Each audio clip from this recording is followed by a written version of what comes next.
여러분 안녕하십니까? 한 주 동안 가장 많은 관심을 받았던 뉴스를 심층 분석해보는 심층광장입니다.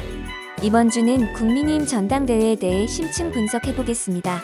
국민의힘이 지금 윤석열 전 대통령과 유튜버 전환길이라는 늪에서 허우적대고 있습니다. 22일 열린 국민의힘 전당대회 결과 이른바 반탄으로 불리는 김문수 장동혁 후보가 당대표 결선에 올랐고 찬탄 안철수, 조경태 후보는 탈락했습니다. 최고위원 선거에서는 반탄파 3명, 찬탄파 2명이 당선됐다는 평가가 나왔습니다. 주요 보수 신문들은 이번 전당대회를 두고 국민의힘이라는 정당 자체의 존립이 흔들리고 있다며 윤석열, 김건희 부부와의 절연을 거듭 요구했습니다. 조선일보는 사설에서 이렇게 전했습니다. 누가 새 대표가 되더라도 지도부는 반탄파가 4명, 찬탄파가 2명으로 구성된다.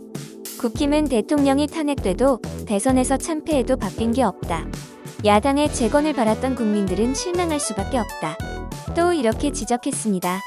대선 패배를 수습하기 위해 열린 전당대회라면 윤석열 전 대통령과 선을 긋고 당을 쇄신하는 경쟁이 됐어야 했다. 그것이 국민의 마음을 얻는 길이다. 그렇다면 결선에 오른 반탄파의 입장은 어떨까요? 김문수, 장동혁 후보 등 반탄파는 탄핵은 잘못된 결정이었다는 점을 거듭 강조해왔습니다. 그들은 당시의 탄핵이 헌법 정신을 훼손했고 보수 진영의 분열과 패배를 가져왔다고 주장합니다. 또한 반탄파는 탄핵 문제를 덮고 넘어가면 같은 일이 반복될 수 있다는 우려를 내놓습니다.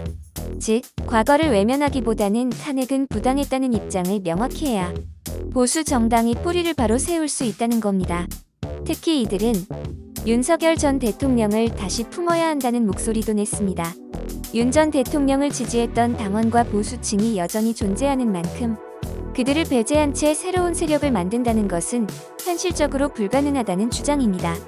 이런 논리는 일부 강성 지지층의 환영을 받았고 결국 당대표 결선에서도 반탄파 후보 2명이 맞붙는 결과로 이어졌습니다. 하지만 동아일보와 중앙일보 등은 우려를 감추지 않았습니다. 동아일보는 결국 누가 되든 윤 어게인을 내세운 후보가 대표가 된다. 국민의힘은 쇄신 대신 퇴행의 늪으로 빠지고 있다고 비판했습니다. 중앙일보 역시 탄핵을 놓고 찬탄과 반탄으로 갈라져 진흙탕 싸움만 벌였다며 제1야당이 이렇게 지리멸렬하니 집권당을 제대로 견제할 리 없다고 개탄했습니다. 투표율은 44%에 그쳤습니다. 국민의힘이라는 이름으로 바뀐 뒤 역대 최저치입니다.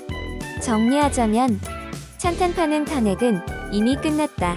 미래로 가야 한다고 주장했지만 힘을 얻지 못했습니다. 반탄파는 탄핵은 잘못됐다. 윤석열을 다시 품어야 한다는 논리로 결선을 장악했습니다.